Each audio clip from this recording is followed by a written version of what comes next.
Hello, आप सबका मेरे चैनल स्प्रेडिंग द ज्ञान में स्वागत और अभिनंदन है। मैं आज आपको यूपी एसजीएस के पॉइंट ऑफ व्यू से उत्तर प्रदेश नगर नियोजन और विकास अधिनियम 1973 बताने जा रही हूँ, जिसमें मैंने आपको धारा 28A तक बताया है कि अपराधिकृत विकास को सील करने की शक्ति के बारे में। मैंने आपको 28A तक बता दिया है। आज 29 बताने जा रही हूँ। धारा 29, प्राधिकरण को अन्य शक्तियां प्रदान करना। क्या कह रहा है कि प्राधिकरण को अन्य शक्तियां क्या प्रदान की जाएगी? तो कह रहा धारा 12 के अधीन महायोजना और आंचलिक विकास योजना की में प्रवर्तित करने के पश्चात विकास प्राधिकरण या उपाध्यक्ष को यथास्थिति संबद्ध स्थानीय प्राधिकरण या मुख्य कार्यपालक अधिकारी द्वारा उस स्थानीय प्राधिकरण को गठित करने के लिए अधिनियम के अधीन प्रयोग की जाने वाली या अन्य शक्तियां या कर्तव्य अपवादों और उपांतरों के अधीन रहते हुए, जैसा कि राज्य सरकार क्या कर रहा है कि अगर जो है 12 के अधीन जो महायोजना या आंचलिक विकास योजना उसके प्रवर्तित करने के पश्चात जो विकास प्राधिकरण या उसका उपाध्यक्ष क्या करता है के संबंध जो स्थानीय प्राधिकरण है या मुख्य कार्यपालक अधिकारी द्वारा जो स्थानीय प्राधिकरण को गठित करने के लिए अधिनियम के अधीन प्रयोग किए जाने वाले योग्य शक्तियां और कर्तव्य वह देगा, जो कि कहता है कि जो कोई शक्तियां या अगर कोई अपवाद है या उपांतरण है तो उसको छोड़ने के पश्चात जो भी शक्तियां या प्राधिकार क्या कह सकते हैं कर्तव्य वह दिया जाएगा। एक बात आती है कि क्या भूमि प्रयोग संपरिवर्तन प्रभार कब लगाया जाएगा, अर्थात क्या कह रहा है कि भूमि का प्रयोग संपरिवर्तन प्रभार कब लगाया जाएगा। यह कहता है कि जब भूमि प्रयोग परिवर्तन प्रभार तब अधिरोपित किया जाता है जब कि धारा 13 के अधीन जो महायोजना या आंचलिक विकास योजना में संशोधन के फलस्वरूप किसी विशेष भूमि का भूमि उपयोग प्रवर्तित कर दिया जाता है। क्या कह रहा है धारा 13 में क्या करते हैं कि जो महायोजना या क्षेत्रीय विकास योजना आंचलिक विकास योजना उसमें संशोधन करती है तो उसके फलस्वरूप किसी विशेष भूमि का जो भूमि उपयोग है उसमें परिवर्तित किया जाता है, तब लगाया जाता है। यह प्रभार भूमि के स्वामी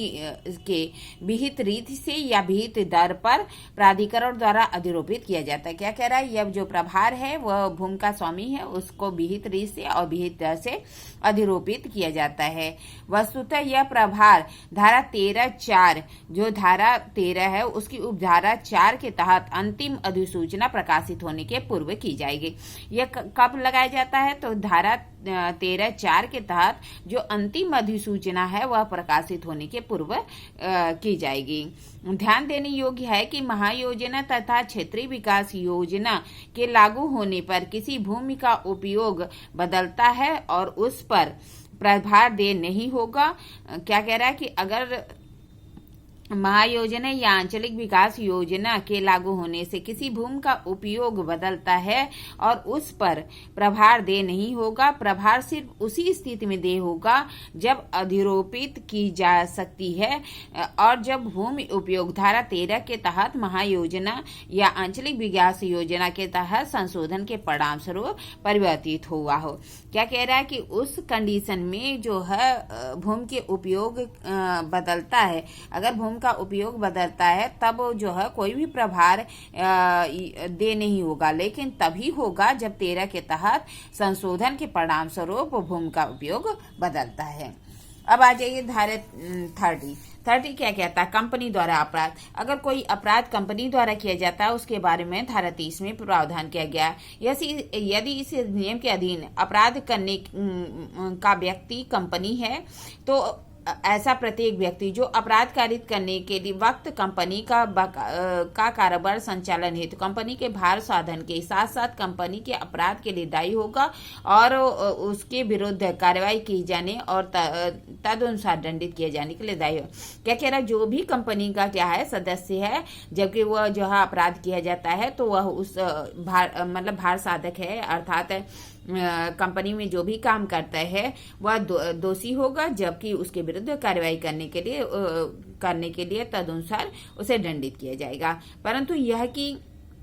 इस धारा के अंतर्विष्ट के कोई बात किसी ऐसे व्यक्ति को इस अधिनियम में उपबंधित किसी दंड का भागी नहीं बनाता यदि साबित कर दिया जाता कि वह अपराध उसकी जानकारी के बिना किया गया है और अपराध किए जाने से रोकने के लिए उसने सम्यक सतर्कता बरती है। क्या कह रहा है कि अगर कोई व्यक्ति यह साबित कर देता है कि उसने क्या किया था, कि उसे उस अपराध के बारे में जानकारी नहीं थी, तो वह उसके लिए दायी नहीं होगा, अर्थात लाइबल नहीं होगा। या फिर वह साबित कर देता है कि उसने रोकने के लिए सम्यक सतर्कता बरती थी, वह अपराध न हो पाए इसलिए उसने सतर्कता बरती थी और अपराध हो गया तो भी वह उसके लिए रिस्पांसिबल नहीं होगा। धारा 1 में अंतर्विष्ट किसी बात के होते हुए भी जहां इस धारा के अधीन कंपनी द्वारा अपराध किया गया है वहां यह साबित कर दिया जाता है कि ऐसा अपराध कंपनी के निदेशक, प्रबंधक, सचिव या अन्य अधिकारी की सामर्थ्य या मौन अनुकूलता से किया गया है या उसकी ओर से उपेक्षा के कारण कारित किया गया है माना जाएगा और ऐसा निदेशक, प्रबंधक, सचिव या अन्य अधिकारी भी अपराध के दोषी माने जाएंगे जिसके विरुद्ध कार्रवाई करने के लिए या तदनुसार दंड। क्या कह रहा है कि अगर क्या होता है कि उपधारा 1 के अधीन जो अपराध बताए गए हैं, अगर वो जो है किसी कंपनी के प्रबंधक, निदेशक, सचिव या अन्य अधिकारी की सहमति से हुआ है या मौन अनुकूलता अर्थात मौन सहमति से हुआ है तो मान लिया जाएगा कि उसने ही वही अपराध के लिए दोषी है और उस दंड के लिए भागी होगा। स्पष्टीकरण कहता है कंपनी से कोई निगमित निकाय अभिप्रेत है जिसमें फर्म, व्यक्तियों के अन्य संघ भी शामिल है। क्या कह रहा है, कोई कंपनी से कोई निगमित निकाय अभिप्रेत है जिसमें कि व्यक्ति और फर्म के अन्य संगठन के सदस्य भी शामिल हैं। फिर क्या कह रहा है कि कंपनी के संबंध में निदेशक से जो फर्म का भागीदार है वह भी दायी होगा। फिर क्या कह रहा है कि धारा 31 कहता है जुर्माने को जबकि वसूला जाए भुगतान प्राधिकरण को किया जाना। क्या कह रहे हैं, जब जुर्माना वसूला जाता है तो उसका भुगतान किसको किया जाएगा, तो जो प्राधिकरण है उसको किया जाएगा। सभी जुर्माने जो कि इस अधिनियम के अधीन जो है अभियोजन के बाबत वसूले जाए उसका संदाय प्राधिकरण को, मतलब क्या कह रहा है कि जो जुर्माना वसूल किया जाएगा वह किसको दिया जाएगा, जो प्राधिकरण का जो प्राधिकरण होगा उसको दिया जाएगा। अब आ जाइए धारा 32, बहुत इंपॉर्टेंट है, प्री में बहुत पूछा जाता है कि अपराधों का प्रशमन। क्या कह रहा है, इस अधिनियम के द्वारा इसके अधीन दंडनीय बनाए गए किसी अपराध की कार्यवाही को संस्थित किए जाने के पूर्व अथवा पश्चात उपाध्यक्ष और ये सामान्य या विशेष आदेश द्वारा इस निमित्त इसके द्वारा प्राधिकृत किसी अधिकारी द्वारा इस निबंधनों पर प्रशमन के संदाय से संबंधित कोई भी निबंधन शामिल है और उपाध्यक्ष या अन्य अधिकारी ठीक समझे तो प्रशमन किया जा सकता है। यही पूछता है कि प्रशमन कौन कर सकता है, तो आप जानते रहिए कि उपाध्यक्ष या उपाध्यक्ष द्वारा सामान्य या विशेष आदेश द्वारा प्राधिकृत कोई अन्य व्यक्ति कर सकता है। फिर क्या कह रहा है कि जहां अपराध का प्रशमन किया गया है वहां अपराधी यदि अभिरक्षा में है तो उसे उन्मोचित कर दिया जाएगा, उसके विरुद्ध प्रशमन अपराध की बाबत पुनः कार्रवाई नहीं की जाएगी। कह रहा है कि अगर क्या है कि अपराध का प्रशमन किया गया है तो अपराधी अगर अभिरक्षा में है तो उसको उन्मोचित कर दिया जाएगा और उन्मोचित करने के पश्चात डिस्चार्ज कर दिया जाएगा और डिस्चार्ज करने के पश्चात उसके पर कोई भी कार्रवाई नहीं की जाएगी। ठीक है, अब आता है कि जो क्या कहता है प्राधिकरण की सुख सुविधा प्रदान करने के लिए स्वामी के व्यतिक्रम की स्थिति में और उसके व्यय पर विकास कार्य करने और कुछ मामले में उपकर उद्ग्रहित करने की शक्ति। क्या कह रहा है कि अगर स्वामी के प्राधिकरण की सुख सुविधा प्रदान करने के लिए या स्वामी के व्यतिक्रम की स्थिति में व्यय किए जाने वाले विकास कार्यों में या कुछ मामलों में उपकर उद्ग्रहित करने की शक्ति के बारे में प्रावधान किया गया है। किसमें, धारा 33 में। क्या कह रहा है कि अगर क्या है कि कोई कह रहा है कि यदि प्राधिकरण क्या करता है स्थानीय जांच के उपरांत और अन्य जो अधिकारी हैं उसके रिपोर्ट देने पर या अपने कब्जे में अन्य सूचना पर यह समाधान हो जाता है कि विकास क्षेत्रों में किसी भूमि के बाबत उस भूमि के संबंध में कोई सुख सुविधा प्रदान नहीं की गई है जिससे कि वह उस प्राधिकरण की राय प्रदान किया जाना चाहिए और प्रदान किया जाए तो भूमि के विकास के लिए या उसके संबंध में अधिनियम के अधीन इस अधिनियम के अधीन प्रवर्तनी पूर्व प्रभार की अनुमति अनुमोदन तथा मंजूरी प्रदान की गई थी नहीं किया गया है तो स्वामी को और ऐसे सुख सुविधा प्रदान करने वाले या प्रदान करने के लिए जिम्मेदार व्यक्ति को युक्त रूप से अवसर देने के पश्चात आदेश दिया जाएगा कि उतने समय के भीतर जो कि विनिर्दिष्ट सुख सुविधा या विकास कार्यों के पीछे क्या कह रहा है कि अगर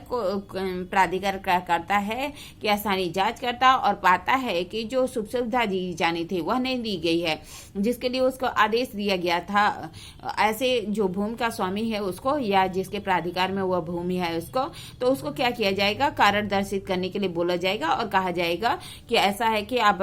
विनिर्दिष्ट कोई समय बता दिया जाएगा, उसमें सुख सुविधा या विकास कार्यों के लिए अपेक्षा उसे की जाएगी। फिर कह रहे यदि आदेश में विनिर्दिष्ट समय के भीतर सुख सुविधा प्रदान नहीं की जाती अथवा ऐसा विकास नहीं किया जाता तो प्राधिकरण स्वयं जो सुख सुविधा प्रदान करेगा और विकास कर सकेगा और इस अभिकरण में जैसा ठीक समझे उपलब्ध करा सके। कह रहा है कि अगर जो है उसके द्वारा सुख सुविधा नहीं दिया जाता तो प्राधिकरण क्या करेगा, स्वयं जो है ऐसा कार्य करेगा जो कि जिससे कि विकास हो सके या सुख सुविधा प्रदान कर सके। अब आ जाइए धारा 34 कहता है कतिपय मामलों में उत्तरदायित्व ग्रहण करने के लिए स्थानीय प्राधिकरण से उपेक्षा करने की प्राधिकरण की शक्ति। क्या कह रहा है कि कतिपय मामले में जो उत्तरदायित्व हो उसे ग्रहण करने के लिए जो स्थानीय प्राधिकरण है वह उपेक्षा की जाएगी प्राधिकरण की शक्ति। कह रहा है कि प्राधिकरण द्वारा किसी क्षेत्र का विकास किया जाता है वहां पे प्राधिकरण किसी स्थानीय प्राधिकरण से और उसकी स्थानीय सीमा के भीतर इस प्रकार विकसित किया गया क्षेत्र स्थित है उन सुख सुविधाओं के जिन्हें प्राधिकरण उस समय क्षेत्र में प्रदान किया जाता है रख रखाव करने के लिए और जो है सुख सुविधा के लिए जिन्हें प्राधिकरण के क्षेत्र में प्रदान नहीं किया गया है किंतु उसकी राय में उस क्षेत्र में प्रदान किया जाना चाहिए। प्राधिकरण के बीच से सहमत के ऐसे निबंधनों और शर्तों पर सहमति नहीं होती तो प्राधिकरण द्वारा राज्य सरकार को ऐसे निर्देश के पश्चात स्थानीय प्राधिकरण के विचार करके सरकार द्वारा नियत किए गए निबंधनों और शर्तों के प्रदान करने के लिए उत्तरदायित्व ग्रहण करने की उपेक्षा कर सकता है। अब आ जाइए धारा 35 कहता है प्राधिकरण को विकास प्रभार उद्ग्रहित करने की शक्ति। जो प्राधिकरण है क्या करेगा, विकास प्रभार उद्ग्रहित करेगा। तो उसके बारे में प्रावधान किसमें है, तो जो है 35 में है। क्या कहता है कि विकास प्राधिकरण कैसे विकास प्रभार उद्ग्रहित करेगा, वसूल करेगा, उसके बारे में प्रावधान किया गया है। ठीक है, इसको मैं अगले वीडियो में बताऊंगी आपको। मैंने जो है 34 तक बता दिया है। 35 से अगला वीडियो बनाएंगे एक वीडियो। अगर आपको मेरी वीडियो अच्छी लगती है तो प्लीज लाइक करिए, सब्सक्राइब करिए, कमेंट करिए, शेयर करिए और साथ ही साथ बेल आइकन दबा दीजिए ताकि कोई भी नोटिफिकेशन आपको तुरंत ही मिल जाए। ठीक है, धन्यवाद, थैंक यू।